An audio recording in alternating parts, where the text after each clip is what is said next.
Oh, good morning, welcome to Thought for the Day.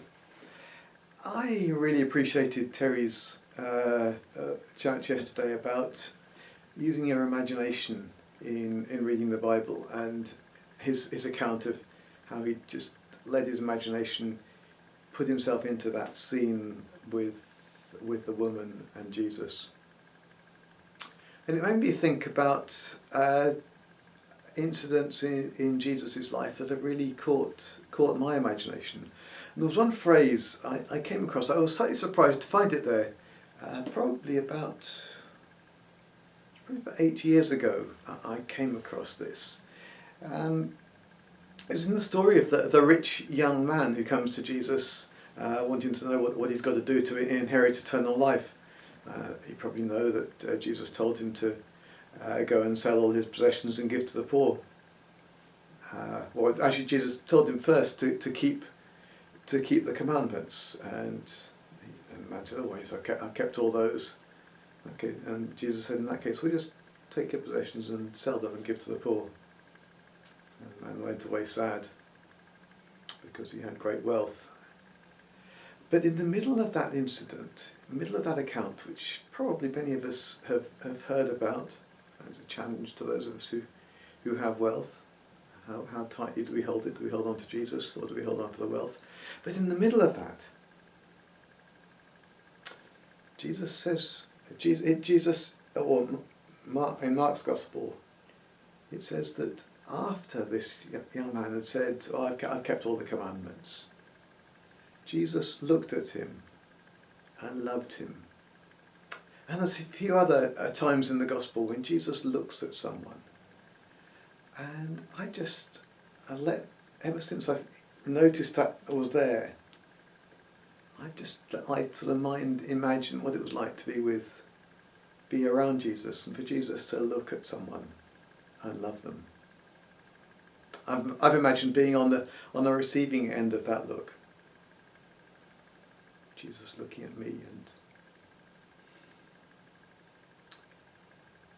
just a sense that I'm loved with a I guess it's God's love. It's an everlasting love. It's a love that never fails, never lets you down, never runs out, never gives up. It's a love that comes from the heart. It's not a superficial love. It's not a conditional love. And Jesus looks at that young man and loves him. Yeah, I imagine being on the receiving end of it. And sometimes wondered what it would be like to try and look at someone and love them like Jesus looked at him and loved him. And this is someone who is self-righteous. He's proud of his own good works. He's not prepared to give up things for Jesus, and yet Jesus still looks at him and loves him. But the way my imagination has been running on that incident over the last few days has been to put myself in the place of someone seeing that. Peter presumably saw this happen, as we assume that it was Peter largely who told Mark about all the incidents, and Mark wrote them down. So Peter looked on and saw Jesus looking at that man, looking at that young man, looking at that young man with the loving, caring, concerned eyes, even though Jesus knew that young man would very shortly reject what he said and go away, leave him.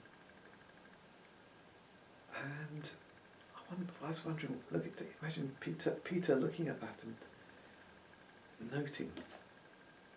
He remembered what was said, but Peter also remembered the way that Jesus looked at him. And the way that story has been working on me in my imagination over the last few days is in the realization that not only those who come to church, those who read their Bibles, those who claim to be Christians, claim to be followers of Jesus, not only us, not only we can say that we are people who Jesus loves, but actually we're surrounded by other people who Jesus loves. This young man who rejected what Jesus invited him to do, turned his back on Jesus. Jesus loved him. And so all the people that we interact with in the world are people that Jesus loves, who, if they'd been there when Jesus was walking on earth, Jesus would have looked at them and loved them. And if Jesus loves them, who am I not to love them? Very interesting perspective that's changed. I think I changed my view of the people I'm working with and people I'm just interacting with in day-to-day life. Not only am I the one that Jesus loved, but the person I'm talking to is too.